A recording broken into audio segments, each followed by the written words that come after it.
Bismillahirrahmanirrahim. Assalamualaikum dan salam sejahtera. Selamat datang ke channel Cikgu Duat. Bagi yang pertama kali masuk ke channel Cikgu, jangan lupa like, share dan subscribe dan tekan butang loceng di bawah supaya anda tak terlepas video-video terbaru yang Cikgu upload selepas ini. So untuk kali ini Cikgu ingin kongsikan sains tingkatan 2 KSSM dengan tajuk subtopik 5.3 pembersihan dan pembekalan air. Kaedah pembersihan air. Air merupakan sumber semula jadi bumi yang sangat berharga. Air meliputi 2/3 daripada permukaan bumi, tetapi sebahagian besar air ini tak boleh terus digunakan kerana mengandungi benda asin dan mikroorganisma dan bahan terlarut. Jadi air perlu dibersihkan dan dirawat supaya selamat diminum oleh manusia. Pembersihan air dapat menyingkirkan bau, rasa, warna, mikroorganisma dan bahan terlarut supaya air dapat digunakan untuk pelbagai kegunaan. So air dekat bumi ni 2/3. Maksudnya banyak. Kita dikelilingi oleh air. Lepas tu tak semua air kita boleh directly straight boleh minum. Sebab apa? Mungkin air yang tak dibersih dengan elok mengandungi kuman, mikroorganisma yang tu yang akan menyebabkan taun, penyakit dan sebagainya. So kita kena bersih air dulu baru kita selamat untuk kita minum.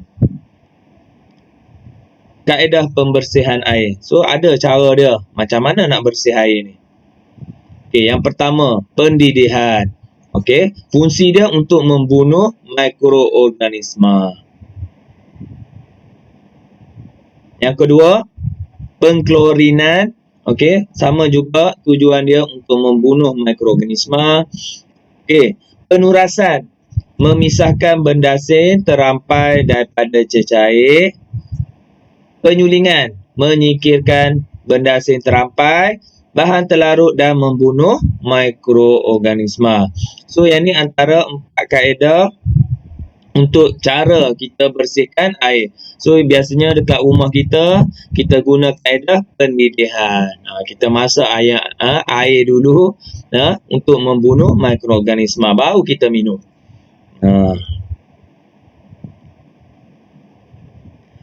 Sesetengah negara mengalami kekurangan sumber air menggunakan cara alternatif bagi mendapatkan bekalan air untuk kegunaan manusia.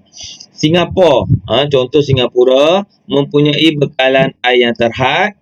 Negara tersebut menggunakan teknologi moden untuk kita semula air, recycle balik air kumbahan supaya dapat digunakan sebagai air minuman dan kegunaan industri.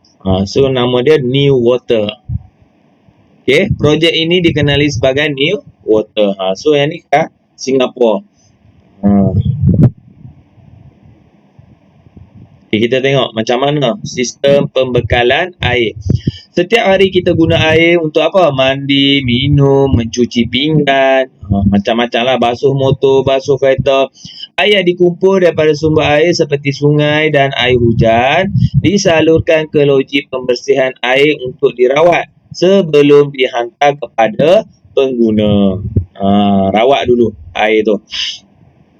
Bakteria, alga dan bahan mineral adalah antara bahan yang disingkirkan dalam proses pembersihan air. So yang ni lah. Yang ni boleh tengok dalam buku teks. Takungan air macam mana air daripada dam, daripada empangan tu sampai dekat rumah kita. Kita pergi satu persatu. Ni. Barulah sampai dekat rumah kita tu. Kita tengok. Ni proses-proses. Macam mana air nak sampai kat rumah kita tu. So dia mengalami proses-proses ni dulu. Yang pertama. Tolong ingat. Penapisan. Tapis dulu. Tapis menyingkirkan benda asin seperti ranting kayu dan daun. Yang kedua, O. Pengoksidaan. Okey, menambahkan kandungan oksigen di dalam air untuk singkirkan bau dan rasa yang kurang menyenangkan.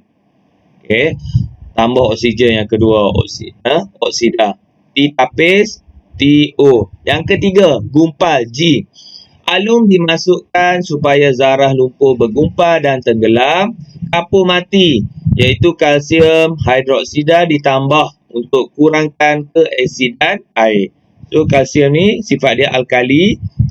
So kalau air yang asid tu dia dapat neutralkan asid air tu. Okey. TOG. Yang keempat, enapan. Pengenapan, bahan terampai mendak di dasar tangki. Okey, lepas tu T, turas. Penurasan, menyingkirkan benda asin dengan penapis pasir. Okay, last sekali, pengklorinan dan pemfluoridaan. Klorin. Klorin dimasukkan untuk membunuh mikroorganisma di dalam air. Natrium fluorida dimasukkan untuk mengelakkan perebutan gigi. So, ada berapa proses? Ada 6 proses. Okay, tapis, TOG. Ya.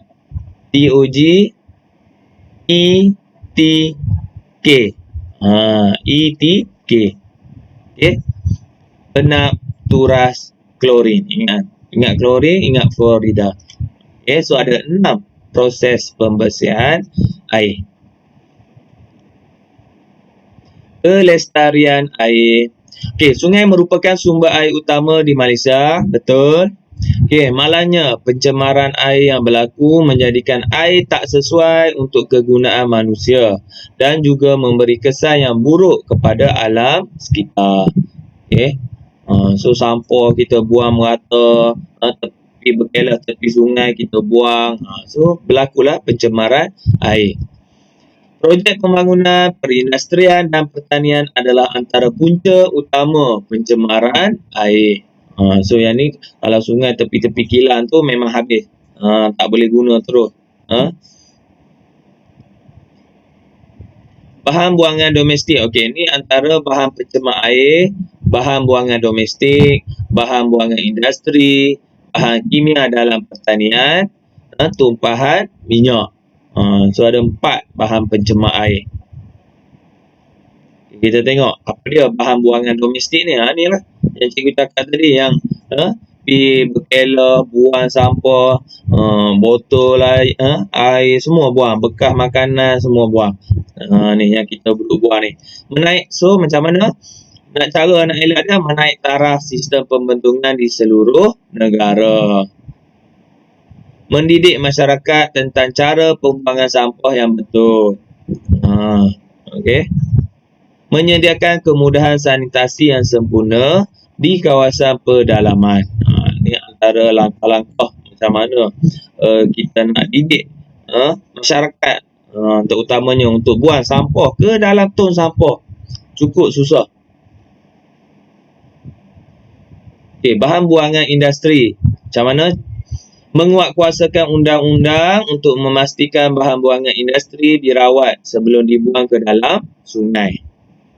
Sebagai contoh, peraturan kualiti alam sekeliling, kita ada PPKAS, buangan terjadual tahun 2005. Kita ada PPKAS, influence perindustrian 2009.